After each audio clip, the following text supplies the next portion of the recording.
Okay, I just want to go ahead and video record the second complaint that I'm making against the Pinecrest Post Office after constantly being harassed and treated differently, treated disparately, having my rights violated every time I go over there by the same people. I did speak with the supervisor. I wrote a complaint to him before. I sent him 2 videos I had before from the problems I was having there. He called me last week on the telephone. He flat out told me, Mike, you shouldn't have any more problems when you go over there. He says, I changed the signage. I put up the right signs, and I spoke with the employees. I just went there a few days ago, and I uploaded another video, the 3rd video, where they were giving me a problem again. They wouldn't give the man that was in front of me service. A particular employee wouldn't, and that same employee would not give me service. They made us wait for other employees, and I video recorded that, and now this is the complaint I'm filing in relationship to that video recording. Hi, Umberto. I initially filed a complaint with you via email after we spoke on the phone on August 27th, 2021. I filed my complaint against the postal workers at the Pinecrest Post Office, wherein I provided 2 videos from 2 separate occasions that showed they were violating the federal civil rights of me and other customers under 42 USC and Americans with Disabilities Act Title III concerning so-called mask mandates. Nobody can be required to cover their vital airways against their will within the United States of America. Furthermore, there exists U.S. code and federal civil rights within the United States of America that protects a person's rights and ability to not be treated differently from anyone else in places of public accommodation.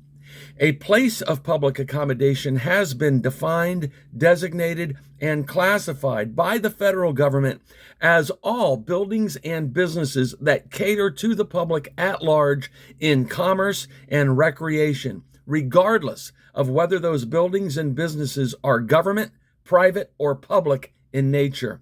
This means that all employees are required to abide by these federal non-discrimination mandates.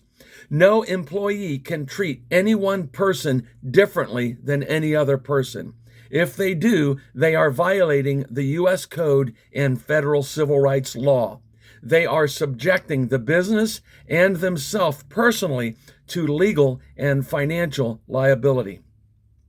You will observe in the video provided in this email, which is my second official complaint, that the very same woman who violated my rights before violated my rights again, as well as the rights of another customer who was in front of me.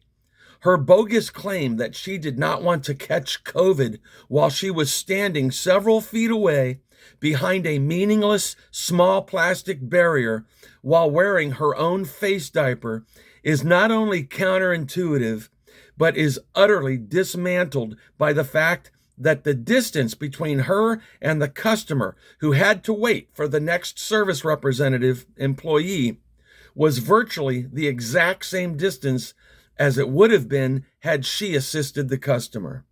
Rather, she treated him and me disparately and made us wait for another service representative employee. Based upon her stated excuse, she was apparently also just fine with her coworkers catching her imaginary virus. If this employee cannot treat all customers equally, she should be terminated. I would like to have the full name of this employee so that I may have it at my disposal in the event I decide to file a lawsuit against her personally. Thank you, Mike. Notice there was a little misspelling here, barrier. I forgot my R there. Barrier. Got it. All right. So that's my complaint that's going out on my most recent video titled Round 3 USPS.